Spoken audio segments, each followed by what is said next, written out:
Highway to Hell. We were supposed to die that night. My name is Sandra Mitchell, and I was the wife of a man who was too proud, too headstrong, qualities I loved in him, until they led us straight into the jaws of death. It started with a honk. Just a simple honk on an empty stretch of highway, a reminder to a swerving trailer driver that he wasn't alone on the road. But some people don't take reminders well. Some people take offense. Some people make it personal. The truck slowed. Then, without warning, it swerved sharply into our lane. David yanked the wheel, our car jerking onto the shoulder, gravel spitting beneath the tires. The truck loomed beside us, headlights washing us in blinding white. For a second, it was as if time stopped, until I saw him. The driver. Gaunt, pale skin stretched thin over sharp cheekbones. His sunken eyes, black pits of madness, locked onto mine. He lifted his left hand, and my stomach turned. Words were carved into his flesh, deep, ragged scars spelling out "cut here." Then he grinned. And he swerved into us again. The impact sent us skidding across the asphalt. The kids screamed, metal groaned, and my heart slammed against my ribs as David fought for control. Behind us, the truck slowed, then picked up speed, chasing us. Hunting us. What the hell is wrong with him? David shouted, his knuckles white against the wheel. The truck was coming faster. Our speedometer hit 90. Then 100. The engine whined in protest, but it didn't matter. The truck wasn't slowing. It was playing with us. We weren't alone on the road. Up ahead, another SUV, another family, just like ours, traveling home, oblivious.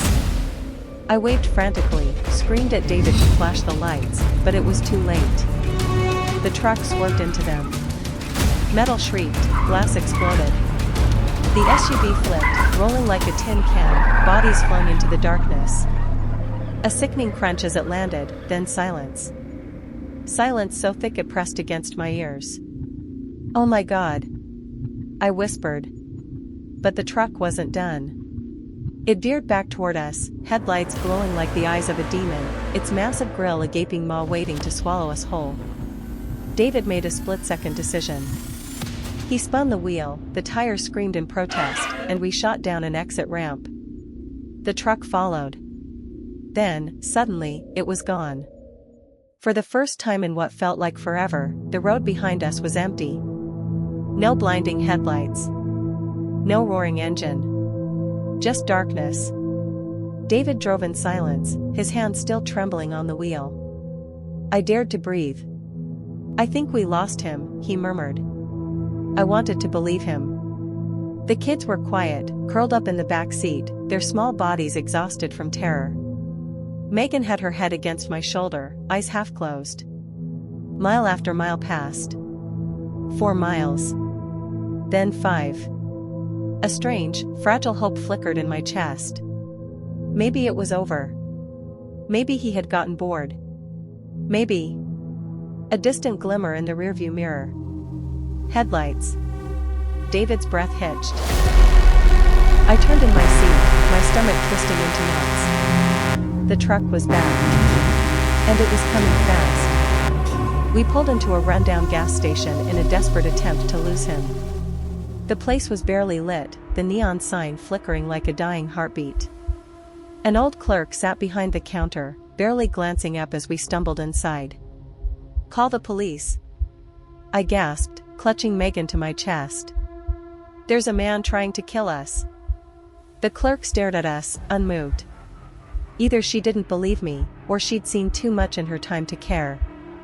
David grabbed a pack of cigarettes off the counter, his hands shaking as he fumbled for his wallet. "We just need a second to think. Maybe if we stay here long enough." A shadow moved outside. A heavy boot crunched against the pavement. He had followed us. The door jingled as he stepped inside, the reek of diesel and sweat clinging to him like rot. He walked past us like we weren't even there, straight to the fridge at the back. He grabbed a 6-pack, then turned, a grin splitting his face as he strolled toward us. He held a rusted spanner in one hand, twirling it like a toy. You really think a little pit stop would save you? His voice was rough, cracked, like someone who had spent a lifetime screaming into the void. Kyle whimpered, clutching Lucy's hand. The driver crouched down to their level, his fingers tapping the spanner against the floor. How old are you, kid? 10? 11? He tilted his head, eyes gleaming. Ever wondered what it feels like when your bones turn to dust? You're gonna find out. All of you are. Tonight's for sure your last night on Earth. I lunged at him, but David yanked me back. Stay behind me, he whispered, his voice barely containing his fear. The driver straightened, took a long swig of beer, then wiped his mouth with the back of his hand. Go ahead. Run again. Makes it more fun for me. He turned to the clerk, tossing a crumpled bill onto the counter. This should cover the booze. Maybe a mop, too. Gonna be a mess soon. Somehow, he had gotten us phased and in between the entrance to the shop and the gas point outside the shop. Just then, I spotted a cop car pull up into the gas station and 2 officers stepped into the shop. Relief surged through me, until I saw the driver smile. The officers approached his truck cautiously, hands resting on their holsters. The driver stood still, hands raised. Surrendering. Then, in a blur, he pulled something from his belt, thin wire. Before either officer could react, he looped it around one of their throats, twisting with unnatural strength. The man's face turned purple as he thrashed. The second officer grabbed his gun, but the driver was quicker, jamming a screwdriver into the man's eye socket. The officer's scream was cut short as the driver yanked the wire tighter. A sickening snap echoed in the night. Both officers crumpled. Dead in seconds. He took one of their radios and pressed the button. False alarm, he murmured. Family already left. Then he looked up at us. And grinned. What do you want? David growled. The driver smirked. Just the game. The chase. But now, I think I want more. David didn't back down. He wasn't that kind of man. Listen, man, he growled, voice tight with anger, I don't know what your problem is, but you need to back off. The driver chuckled. A sick, guttural sound.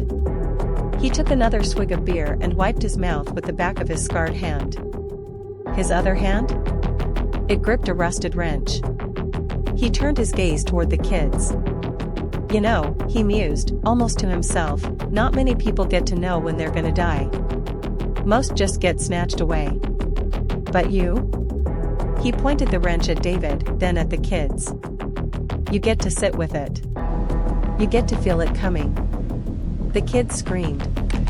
I grabbed them, stepping back. David lunged. The driver was faster. The wrench whistled through the air and connected with David's temple. A sickening crack. Blood splattered across the linoleum floor of the gas station. I screamed as David dropped to his knees, swaying. Another blow. Another crunch of bone. David collapsed, his body twitching before going still. I reached for him, sobbing.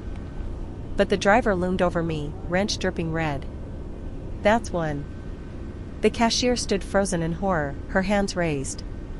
Take what you want, please. Just go. The driver smiled and turned toward her. A gunshot rang out. The driver didn't flinch. The bullet had missed, shattering a display of beer bottles. I turned. 2 officers stood at the entrance, guns drawn. Step away from the woman, one of them barked. The driver grinned. Well, look at that. You boys are bothering me, always showing up at the worst times. Get on the ground. For a second, I thought we were saved. The police would handle him. They had to. Then the driver dropped to his knees. Hands behind his head. Obedient.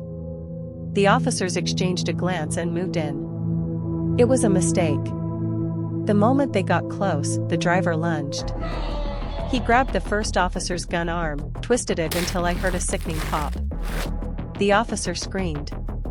The driver ripped the gun from his hands and jammed it under his chin. Bang! Blood and brain matter sprayed across the counter. The second officer fired, but the driver was already moving. He tackled him, slammed his head against the floor again and again until his skull caved in. The wet thud of bone breaking turned my stomach. The driver stood up, wiping blood from his face. No more interruptions. I grabbed the kids and ran. We made it to the car before I heard his footsteps behind us. I fumbled with the keys, hands shaking, adrenaline blinding me. Then the glass exploded. His hand shot through the window, grabbed Jacob, my eldest, and yanked him out. No! I screamed, clawing at him, but it was too late. Jacob kicked, fought, but the driver was too strong. He threw him onto the pavement. Raised the wrench. A single strike. A single scream. Then silence. Jacob's skull was a caved-in ruin, blood pooling on the asphalt. I turned to my daughter, Chloe. Run! She bolted toward the woods behind the station. The driver grabbed Lily, my youngest, before she could follow. He held her up, smiling, as if admiring a doll. I hate loose ends, he muttered. Then he crushed her little body against the hood of the car. Bones snapped. Lily let out a high-pitched whimper. Then nothing. I collapsed. My body felt cold, empty. I had nothing left. Nothing but Chloe. And I would not lose her. I ran after her into the woods, the driver laughing behind us. We ran until our legs gave out. Until our lungs burned. The truck driver was close. I could hear the heavy crunch of boots behind us, his slow, methodical steps cutting through the night. Then I saw it, an old abandoned shack. We ran inside, barricading the door with whatever we could find. My breath came in ragged gasps. Chloe clung to me, her tiny fingers digging into my skin. The laughter outside stopped. Then, bang. The door shuttered. Bang. A crack formed in the wood. I grabbed the only thing I could find, an old, rusted shotgun hanging on the wall. It was heavy, unfamiliar. But I didn't care. The door burst open. The driver stepped inside, wrench in one hand, gun in the other. His face was covered in blood, David's, the cops', my children's. He smiled. This was fun, he said. But it's time to finish it. I raised the shotgun, hands shaking. Click. Nothing. Empty. The driver chuckled. You poor thing. Then, a gunshot. But not from me. The driver stumbled back, a hole in his shoulder. His face twisted in shock, then fury. Chloe stood behind him, David's gun clutched in her tiny hands. You little. Another shot. This one hit his stomach. He dropped to his knees, coughing blood. I grabbed the shotgun and swung it like a bat. The butt connected with his skull. Again. And again. Until his laughter finally stopped. I sank to the ground, clutching Chloe as sirens wailed in the distance. We were supposed to die that night. But we didn't. And as I hold my daughter close, covered in the blood of my family, I know one thing for certain, he wasn't the only one. There are more like him out there. Monsters behind the wheel. Men who take a honk as an insult. Men who turn roads into graveyards.